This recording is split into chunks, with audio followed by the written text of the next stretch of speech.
Hey, welcome back. In this episode, we're going to be talking about, I'm going to be talking to Hayden about his cheetahs. Yeah, cheetahs. Cheetos. We'll be right back.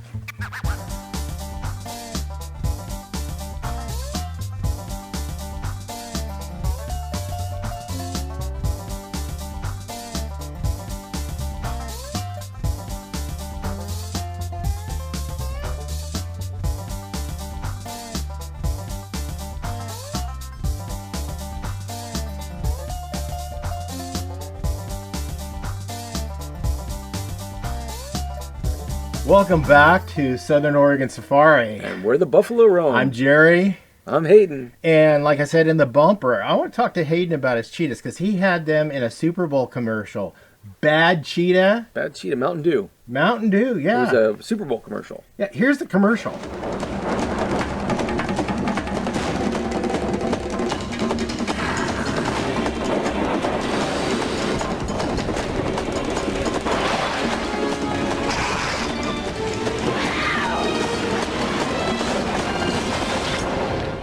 And freeze! That's me. And that's my cheetah, Zulu. That actually isn't me riding the bike, but it's me jumping on the cheetah. Stop it right there. Yeah, there you go. You see me having the actual contact with the animal, and when it's spliced together, it looks like the actor is actually jumping on the cheetah. Okay.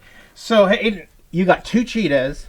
So, they were not my cheetahs because in the U.S., for you to possess cheetahs, because they're Appendix 1 animal, you're required to have them under a non-profit type thing. They cannot be commercially owned, and they have to be owned. Basically, you have to do most of the stuff they have to do is like some sort of educational, something to propagate the species.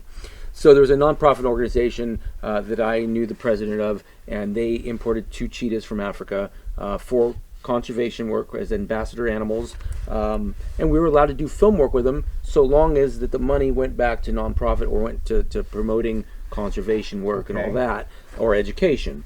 And so I was fortunate because I had a great facility set up, and the person that had the cheetahs, or the organization that had the cheetahs in their possession, liked my setup better than what they had. And they didn't have the staff to train them and stuff. And so I just always, they're such amazing cats. They really are. They're more dog-like than cat-like in a lot of ways. But I'd worked with some cheetahs in the past, and so I wound up keeping the cheetahs, I'd say half the time at my place, and train them. And then when film work would come up, we would do films. They would come and we'd do films with them, and then that money would be funneled back into conservation stuff. So you did that commercial. Did you do anything else with the cheetahs? Yeah, we did Siegfried and Roy's Magic Box. I did a Hyundai Super Bowl commercial with them as well. We'd have to look that up and see if we can find that thing. I don't even know where to. I think it was the Veloster.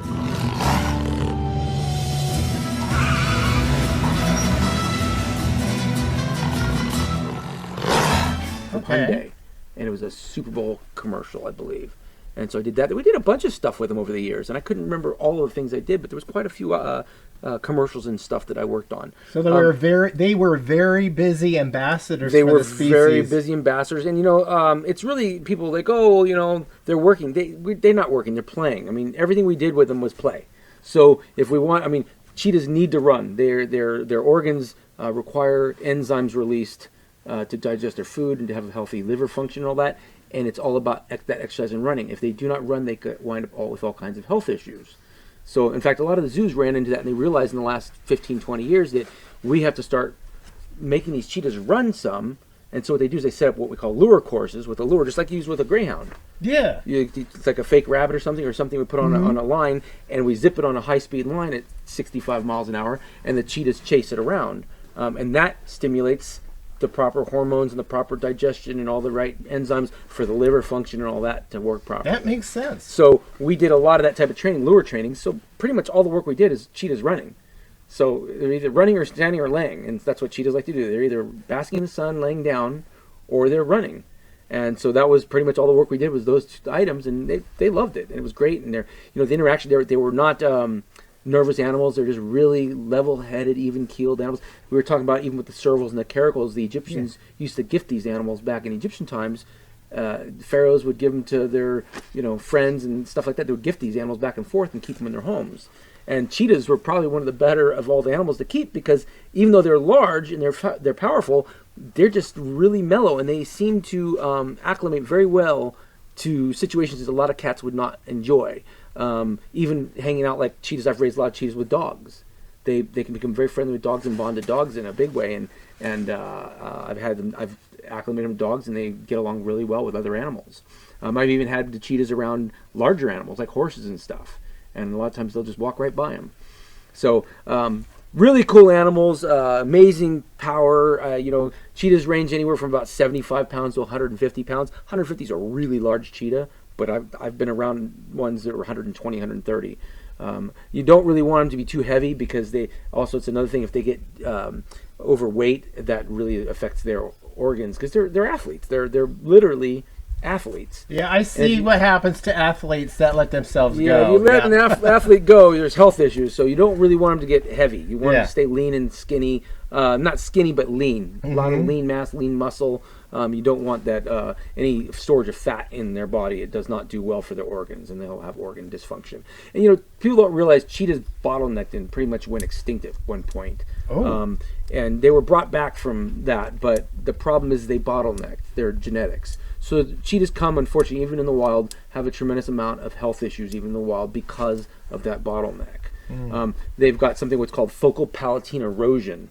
And focal palatine erosion is something you combat when you're dealing with cheetahs, because what happens is the bottom canine molar, if I remember, this is the way I understand it, so if I got it wrong, forgive me, but from what I understand, what causes it is that because of the way the jaw and the teeth are made, that the bottom molars push up into the gums up in top of the palate, upper palate, and leave an indentation.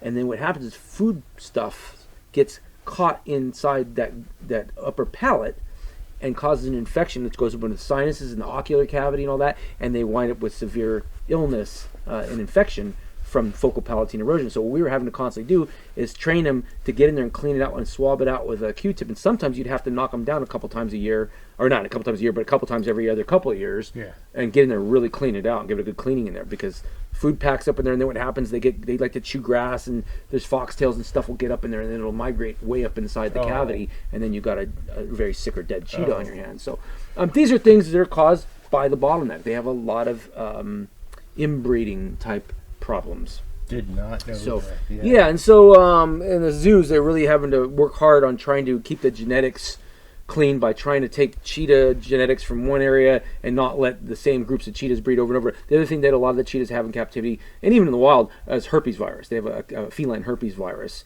and they're very susceptible to this virus, and you get a lot of cheetahs that are born blind and have all kinds of deformities because of this virus. And so those are other things that happen with cheetahs. I've encountered a cheetah like that when I was young, in my early 20s. I think I was 21.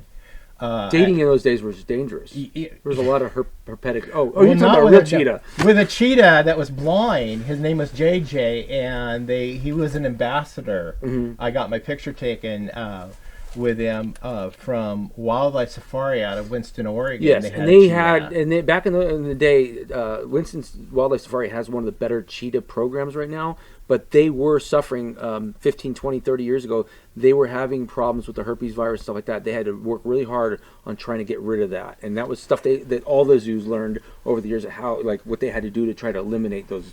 Oh, I'm glad I didn't defects. Get herpes cuddling the kitty. It's a feline herpes. I don't believe it's transmittable unless you're doing something you probably shouldn't be doing with a cat. Oh, but the cheetahs are amazing. It's one of the most magnificent animals. They're almost 4 feet in length, about 3 feet tall, especially the males get really tall, really lanky. They're built for running, and they can run upwards of 70 miles an hour. Now, they can't sustain it very long, but they can move, and most animals can't escape them. Are they the fastest? They're the fastest land mammal on the planet. Yes. Oh, okay. Yeah, I remember that. Wow. And they're just a really neat animal, and they got so many things. They're so much similar to, like I said, to a canine, really. Yeah. Even like most cats have what we call a retractable claw, and like dogs and bears have a fixed claw. Well, the cheetah kind of has it's not really a retractable claw. It's more like a fixed claw. It can retract a little bit. It goes in and out a little bit, but not much. Oh. It's a totally different claw they can still use them. They got still kind of like enough claw they can hook stuff. But like most of the cats have a very retractable claw, and when it's in the foot, it's up like this, and when they extend it, it hooks so they can grab the prey and hold on to it. Cheetahs, what they do is they basically trip their prey, and then grab it by the back of the neck and just bite. So, and they can hunt stuff up to 80 pounds. You know, and sometimes they'll take on something that's even their own weight. What is their main food source in captivity? In captivity, we feed mostly like beef and stuff. Okay. Yeah, a lot of red meats. So they get all the protein and enzymes that their body is wired. And a lot of times what we did is when I had their cheetahs, you know, we did a lot of stuff to try to keep their diet as clean as possible and as close to natural as possible. Like left a lot of the fur and skin on there, a lot of the entrails, a lot of organ meats. Because they need that high stuff. in nutrients. See, these guys, a lot of the other cats are really tolerant to eating whatever. But the cheetahs, because of those problems we discussed, they got a lot of health issues. You really got to focus on nutrition with a cheetah. Gotcha. Or you'll have a very unhealthy cat. But they just really are just the most amazing creatures. They really are. Gotcha. God really worked hard on when he designed those. Oh, and they're so beautiful. Yeah. They're gorgeous. And I don't know if you've ever seen a king cheetah. You ever seen a king cheetah? No. So most cheetahs are spotted and look a lot like these guys. Yeah. But if you look at his back, he's got kind of almost like stripes on his back. Well, a king cheetah winds up with all those dots become connected, almost striped. And it's a melanistic variation. And so it's the same cat pretty much, but it has these long black stripes. And we'll have to maybe we can pop a picture up. I can find one. Yeah, yes. King cheetah. Look it up. It's really amazing. They're rare, very rare. There's at least 2 variety of cheetahs. No, I believe there's 3 or 4 subspecies. Okay. There's like the sub-Saharan. I'll get it wrong, but they range all throughout. They're mostly an arid animal, and they live in the deserts and stuff, even the sandy desert, Saharas and all that, sub-Saharan. But I think it's 4 species alive, I think. I could be wrong. Okay. Don't hold me to that one. Okay. But I've worked with the regular, what we just call the regular traditional cheetah, and I've worked a little bit with a king cheetah, and they just gorgeous animal. And very few people know they exist. You just don't see them very much. It's a very rare mutation. Good. So. Well, thank you, Hayden, for sharing that with us. My pleasure. Yeah, that was really cool seeing you do the acrobats or the stunts. Yeah, the stunts. That's me riding. So I did a lot of the bike riding, and I did a lot of coming off the bike, and I doubled the actor. And then when you see the arm go into the cheetah's mouth and all that, what I did there is I had such a great relationship with one of the cats that she trusted me enough, and I used to play with her mouth and her teeth all the time because we were working on her focal palatine erosion. So I always had my hands in her mouth, and I was always practicing opening her mouth and sticking my fingers in there. So I was able to open her mouth and stick my fingers just right in the opening of her mouth, and then they built a puppet. Animatronic cat. An amazing puppet. Animatronic cat. And then as soon as the mouth opens, my fingers go into a real mouth. Then all of a sudden we had the puppet, and my arm goes all the way down to the elbow into the puppet's mouth, and it looks amazing. I mean, it came out incredible. It looks convincing. The person that made that animatronic did an incredible job. They spent a fortune on that commercial. Hayden, animal trainer, stuntman, Hollywood actor. It's what we do, right? Well, I didn't want it to be boring, you know. No, I'm finding my life as being you only get one on the adventure one, after another. You only get on this big blue marble once. You better make the best of it. Well, thanks for sharing cheetahs. And the life of cheetahs. Had no idea about the variety of cheetahs there were, the different variations. They almost all look the same except the king cheetah. It looks quite different. Okay. But other than that, they all look the same. All right. Well, stay tuned to more episodes. We've got a lot lined up for you guys. We're looking forward to it. I'm Jerry. I'm Hayden. This is Southern Oregon Safari. And we're the Buffalo Realm. We'll see you guys in our next episode. Bye-bye now.